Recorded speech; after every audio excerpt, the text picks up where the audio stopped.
Hello, welcome to Secular Sexuality, the ACA show that is most likely to run out of lotion. I'm Nate Smith. My co-host tonight is the incomparable Rudy B. Welcome, Rudy. Hello.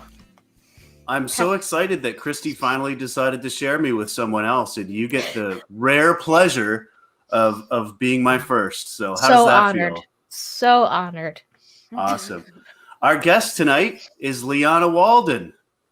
Say hello, Lianna. Hello, hello, hello. Nice to be here. All right, so tonight we are opting for the extended warranty on our sex lives. So if you'd like to talk to us tonight, call the show at 512-991-9242. Or if you want to connect online, go to tiny.cc/callsex because the show is starting right now. Awesome. So this is going to be a little bit of different content than our viewers are used to.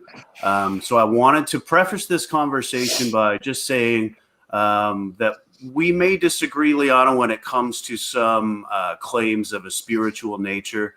But I'm hoping that we can have a friendly, productive conversation, and Rudy, myself, and our audience can learn something today. Excellent. So, so you are a sex coach. Most of what I know about sexual healing comes from a Marvin Gaye song. So, can you tell us a little bit more about what it is you do? Rudy's loving these jokes, I can tell. Love is one word for it. Marvin Gaye. Good music. Good music. I am a sexual energy activator and sex and relationship coach, relationship specialist, intimacy expert. I do all of those things, work around in the relationship, sexuality, and help singles and couples who are adventurous people who want to create extraordinary, intimate, and sexual lives. So there's a lot of components within that I work with. Yeah, absolutely. Yeah. Human sexuality is a pretty broad topic, and I'm all for breaking out of what we used to think was normal and having a little bit more fun. What kind of led you to wanting to do this kind of work? Well, I was a filmmaker before I started becoming a sex coach. And it kind of happened in an organic way where I was working on a film where it was dealing with sexuality. I was also promoting, I was pitching a show that was about a sex coach who was living in Vancouver. And I was just like amazed by this job. Like, somebody is a sex coach. Like, what do they do? What is this all about? And so while I was pitching the show, I was learning from her, and I was kind of also I had been feeling like I wanted to change the kind of career that I was in at that moment. And I just started to fall in love with the kind of work she was doing. And there were also other things happening in my life that were very directly connected to my own sexuality. For example, my one of the biggest parts was my husband at that time, who we sort of hit the 12-13 year mark.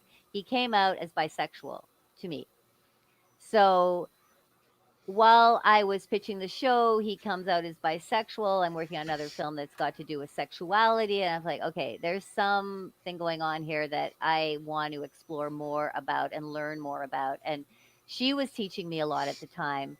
But with him coming out as bisexual, we had to make a big shift in our relationship, because I didn't want to leave him. I loved him very, very much, and he wanted to do something different. And I thought, well, 13 years we've sort of done everything we can do together, and we were both already feeling like there was some necessity for change, but I didn't know what that was. And then when he came out, it was like, okay, this is shocking for me, but at the same time, this was a relief. Now we can actually make some kind of choice and decision to move forward in our lives.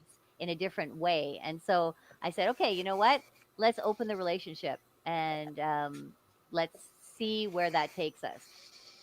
We had no idea what that meant, open the relationship, because Mm-hmm. at that time there wasn't a huge amount of information. We just felt like we needed to do something else, and I didn't want to say to him, don't ever explore that part of you. I don't want anything to do with that. I'm leaving. I just thought, okay, well, let's let's do something here. Let's make a change in our lives. And so with all of these things happening in my life, personally as well as professionally, I started to shift into learning and exploring and experimenting and trying to find out what kind of information was out there, what could help us, what is helping people in this kind of predicament. And I found very little except extremely negative information about, he's an asshole for what he's doing. You should leave somebody who's bisexual. It still is a tough place for a man to come out as bisexual. There's just a lot of stigma around that. So we launched together into. He wrote a book about our lives, put on a play. We toured around North America and showed the play and did talks and had sharings with people. And people were just like loving the opportunity to finally be able to have a forum that they could express what was happening to them and what they were feeling. So yeah, it just kind of unwound like that. And I started getting calls from women. Hey, my husband's bisexual. What do I do? Like, okay. And I started talking to them and I realized, hey, I could do this. I could coach people now. I've gone through this. It's been like Yeah. 2-3 years already. And we were open, our relationship had opened, and we had like sort of made our way through all of the trials and tribulations to what that meant. And now I started to help other people. So that's kind of how it started. That is such a cool story. Yeah, as a polyamorous person who is bisexual, who is dating another person who is also bisexual, and him coming out about that later on in our relationship, that's a familiar experience. I mean, it wasn't like, oh no, to me. I was just like, that's nice. I'm glad you feel comfortable around me. But we also hadn't been in a long-term relationship for very long when that happened. So you said that was like at the 12-year mark or something into your relationship. That's definitely a big change. Yeah, it was around the 12-year mark. And he had told me before we were married that there was a little bit of exploration going on. His father was gay. He found out when he was very young. And so he was very confused as an adolescent what his sexual orientation was and what he felt. And so he was experimenting a little bit. But then we met and we fell in love, and he's like, okay, this is what I want. I want to be with this woman and da da da da. But, and this is what I think we're going to talk a little bit about this more later. But, when you're in a relationship, a long-term relationship, after a while, your desires change. You change. You need to create change. And he started to feel this desire coming back. And he needed somewhere to express it. And it tore him up inside to tell me. He was really scared. He actually drove me to the top of a mountain late at night to tell me, because he was afraid I was going to run away or something. I was going to say that's so romantic, but yeah, different motivations, but still sweet. Yeah. I certainly couldn't run out in the dark in the middle of a mountain, but yeah. So I talk a lot about that, how it's so important to be able to connect to your desires and then allow your desires to admit to them yourself, and then be able to express them in some way, in a safe manner or in a place that's safe for you, so that you can let that out of your body and you can keep living your life. That is an amazing story. So you just kind of grew into this. It was like I'm not a doctor, but I play one on TV, and then you were like, yeah, maybe I'll go to medical school. Get into that. So How, what is it about your approach that makes you different from other couples coaches or other counselors? Well, I think first of all, it's my beginning, how I started in becoming in getting interested within this whole, I call it a dimension, okay, the sexual dimension. So because when we were a couple that were exploratory with each other, but when I found he was bisexual and we opened our relationship, suddenly it was just like, what? There's like huge door open, and then okay, what direction do we go? What do we do? And we just said, let's just take our steps and go and see what this world is all about. And it just keeps opening and opening and opening, unraveling. As you know, you have had all sorts of people on your show. You can, it just opens and there's just more. And so I really dove into the experimentation of it, and then so I have that a really deep background in that, and then I went to find anybody that was teaching that really caught my attention around things that were around energy, around sexual energy, around connection, relationships, who's doing what. So I have a diverse um, amount of experience mixed with education, I guess, and I was very involved with tantra for a while as well because I'm like, what is this tantra? Like, what are they doing? Let me see what this is about. What is this BDSM? What's going on here? What are kinks all about? Okay, what are, like that. So I have a really diverse background, and so when I'm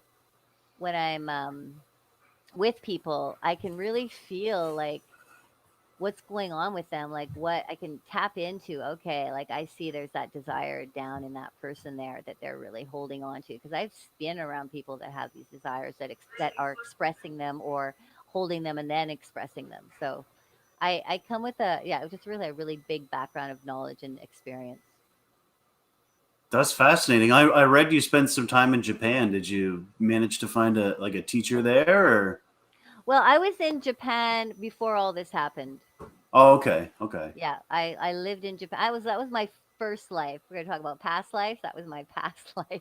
Oh, right. Okay, okay. Yes, my Like, my fiance's got a bit of a thing for Japanese culture. So right. Yeah. I had my whole adolescence into my 20s was connected with Japan. And uh, I was interested in sexuality, but not until I was into my 30s did I really open to exploring into the sexual dimension.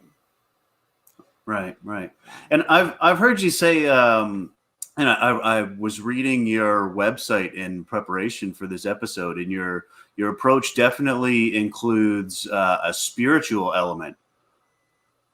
A lot of that.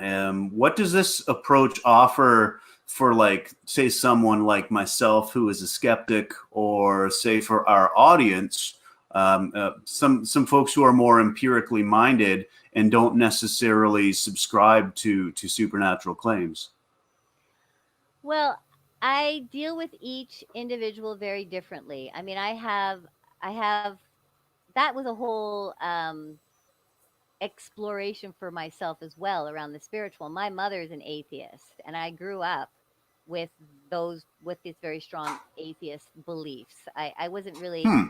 she didn't preach it a lot, but she sort of did later on as we were as I was sort of, I guess, more university level. As we were younger, she was kind of disassociating herself from the church and just really looking for something else that she could put her feet into. And she eventually said, okay, this is what I want to be and what I want to do. So Hmm. on the other hand, I just felt more interested in diving into looking into a different area, and it would became sort of more of the spiritual aspect of things. I came in as a skeptic Hmm. because of my background with my parents, but I just went in with open eyes and said, okay, let's just see what happens. Let me experiment. Let me try things out. Let me do some reading. Let me see what feels good. And things started happening to me. Experiences started opening. I just started meeting all sorts of really cool, interesting people that I really connected with. And I really, really, I had some pretty amazing experiences. So I take all of the learnings that I have, things like out of body experiences and dream analysis and working in dimensions of other consciousness, and I will use that with people that are open to it. If you're not open to it, it's not going to it's not going to really help you in any way. I mean, I have the energy with that, but I work with what each person needs and requires and where they come from. I find that interesting that you say that, because I've heard people in similar sort of fields of work to you basically say that, if you're not open to it, it's not going to help you, but then kind of just insists that people need to go through with it anyway, that they have to open themselves up to those things in order to experience more or whatever. But you feel like, at least in your approach, that you can still you still have something to offer to people who aren't necessarily into the spiritual aspects of it. Yeah, absolutely. I'm absolutely non-judgmental about where people come from and what they believe. I mean, I will go into beliefs around sex and sexuality. That to me is more important. Like, where are your beliefs coming from? What is blocking you from being able to express yourself really as a sexual being? What's blocking you from being able to express yourself with your partner? And those are the kind of things that I find I work on more. You have to be a person that wants to explore into the spiritual, and that is a whole area of sexuality that exists. But if you're not interested in that, there's so much more. Like, Yeah. there's so much more. So Yeah, sex is not a limited field by any no, means. no, not at all. And I'm not closed down to any of it. I'm open more than anything else. I'm open to all of it. I'm really interested in where each where the different aspects are, where the different doors are that I can open and look into and say, hey, what's going on there? What are these people doing? What do they believe? That's really interesting. So could a skeptic like myself be induced to have an out of body experience, or does it just not happen to me because I don't think because I'm not willing to participate? How does that work? Well, you can't really induce someone to have an out of body experience. There are out of body experiences that can happen with you without you doing anything at all. So that you have an experience, like maybe you have a flying dream and you're conscious and you're flying, and you wake up, you're like, what the hell was that? Yeah. Like, okay, but you've never tried to do anything. You don't even know what it's about. And so that could be an out of body experience. Now you can decide if you want to believe that that was something that was actually you were in another consciousness experiencing something else. You can decide whether you want to Mm-hmm. believe that or not. That's up to you. If you, like me, I didn't have that experience. I decided, hey, what is this out of body? I connected with a guy named Rick Stack, who is directly connected to Seth, which is a being that was channeled from another consciousness. And I started reading. And I'm like, what is this? I want to find out about this. And Rick Stack was talking about out of body experiences. I went to LA and did a whole workshop with him and just learned about it. Then I just started reading, and I want to learn how to do this. And there are books of people who've written books who've spent like 20 years experimenting and breaking down what you need to do and what you need to feel in order to have this out of body experience. So I was like, okay, let me see. What is this all about? I want to see what this, can I do it? Why not? It doesn't take much energy to do it. There's just certain things that you have to say to yourself and certain feelings that you sort of watch for and see if they come about. So I did it. It happened, and then they started to happen in greater numbers. And now I use out of body experiences to give me information to help me move along in this reality, and it's just part of who I am. Hmm. Well, I think we're gonna get a little bit more into out of body experiences in the second segment, but that is fascinating. I kind of want to know more about Seth, but I guess I'd have to talk to Rick about that. Well, you can talk to me about Seth too. Rick Stack is yeah, Rick Stack. Rick Rick Stack is the guy. Stack, Rick interesting. Stack. He's the guy who's promoting all of the Seth material right now because yeah. So are we talking like, we're not talking like astral projection, we're talking more of like being in a meditative, thoughtful state? It sounds like, or You mean are for we talking are you talking about out of body? What are you talking about? out of body? Are we talking like your soul is actually leaving your body and going to another non-physical place? We're talking about your body is completely asleep, completely out, and you are, yes, your soul, energy, I kind of like to call it your energetic being, is Mhm. going to a completely different dimension where you are conscious, where you feel conscious. You're just like, what? Where where am I? Okay, I'm not in my own reality. I'm in a different reality. Okay, interesting. And then you can start to manipulate through that because it's very emotion based as opposed to the way we are very physically based, right? We move in a linear manner, whereas if some of these other dimensions, it's just you think something and then you're moving and you're going into places. It's not physical. I would like to sort of ask how you, because I'm sure you've explored things like meditation and stuff like Yeah. that. So I guess my question is, how do you differentiate what you would describe as an out of body experience in a different dimension than just being like in a very specific trance like headspace? Because I've heard people describe somewhat similar experiences relating to drugs or relating to uh, uh, mental states that they either induced themselves or somebody helped them to learn to induce that. I guess I'm wondering how you would differentiate that. Well, you can. I mean, I know the difference. I meditate. I've meditated for years, and I know the state that I can get into in when I'm meditating. And my physical body is alert. It's alert because you're not lying down sleeping. You're not completely out, right? You're not physically out. You're alert. You're kind of in a different trance state. You might go into, you feel like you're floating, you're going into other places. You might feel like you're experiencing different things.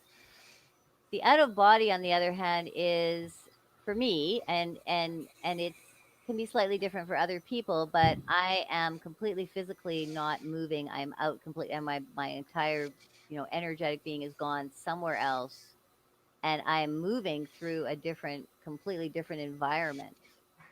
I was trying for a very long time to try and wake up and see my own body lying on the bed because I know there's a lot of people have had that particular experience, and I was trying to do it in a conscious manner.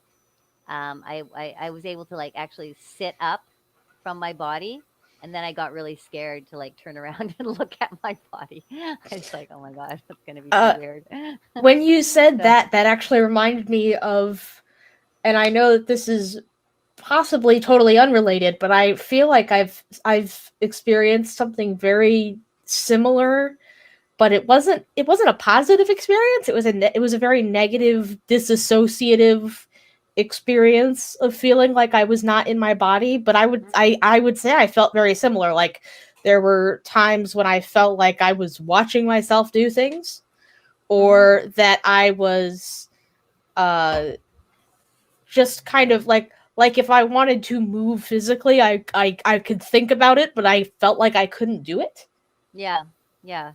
So you're sort of in early stages of out of body. Yeah, absolutely. And Well, you for know, me, that was a symptom of a depressive episode. Well, multiple mm, depressive episodes. So I guess that even though the experiences are very similar, I certainly wouldn't say that I was trying to do that, yeah, or yeah. that it was in any way pleasant. Most people are not trying to do it. It's. But I think that that this is part of our makeup, that these kinds of things can happen organically when they need to happen.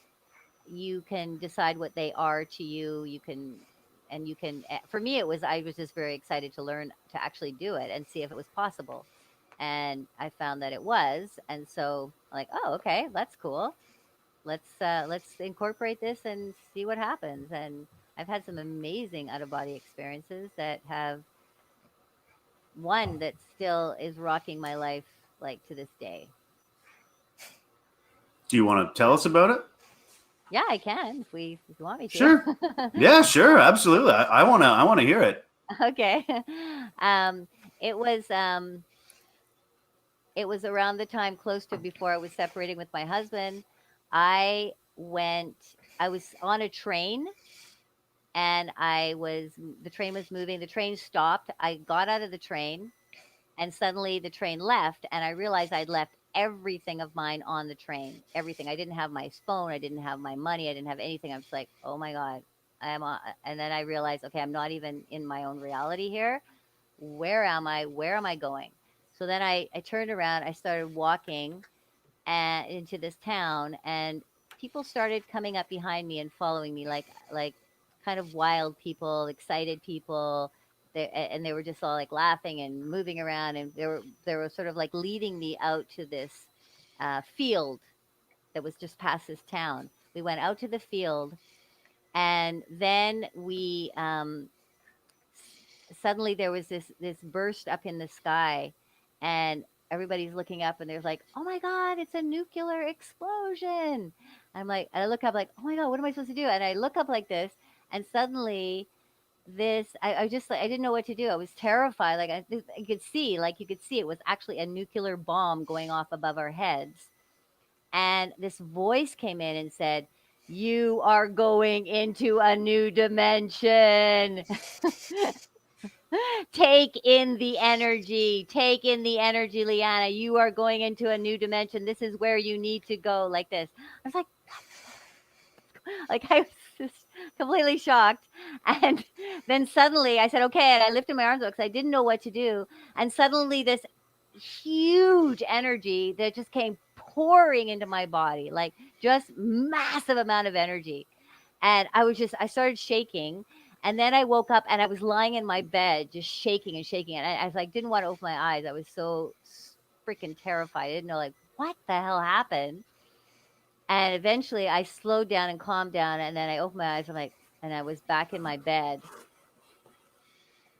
And yeah, I was like, what just happened? And it was this, it's been since that moment, since that experience, my life has just been changing and shifting. And now, like, I moved to Brazil. My relationship ended, and it hadn't been decided yet, but it ended. That one relationship, I ended up going to Brazil. Now here I'm living in Brazil, and it's just like I still feel this energy inside of me. Yeah, it's really bizarre. How do you know that that just wasn't like a really intense dream? Because, you know, I've had dreams that I woke up from feeling shaken in some way or feeling changed. And, you know, most of the time you forget your dreams right away, but there are some that felt profound enough or strong enough or intense enough, they stuck with me afterwards. And the emotions associated with what happened in the dream stuck with me afterwards. So I guess I'm wondering how you are distinguishing that from just a very intense dream. Well, I don't think dreams are just nothing. Like, I believe dreams are actually you into another consciousness. You're just not necessarily conscious in the dreams. An out of body is when you're actually conscious in the dream. Like a lucid dream? Lucid is you're not conscious either. You're semi-conscious. Like, you kind of realize oh, maybe I'm in a dream. I don't know, like it. But when you're in and out of body, you are conscious, like you are right now, sitting here in this show. You are so conscious. So that's how I know it's an out of body. And that, that I call it out of body. That's what I learned through what I experienced, through my exploration, through my experimentation. And that event happened as if any other event happened in my life. Yeah, I have no doubt that you experienced that, and that's the that felt very real to you. But it's just it seems odd that you could wake up from being conscious. Like it's because in your story you woke up in bed and you were panicked, and then but then your claim is that you were conscious during the dream. Yeah. Well, I was conscious because I was me and conscious in a different energetic dimension. So my body was sleeping. My body was there, but you don't actually, you don't leave your body to never return to your body. You can return to your body. Your body is still like, I'm still on this physical experience. So it's just that I'm able to be conscious, not just here, but in other dimensions as well. As much as I think that we should definitely get back to this topic, but we were supposed to start taking calls like 10 minutes ago.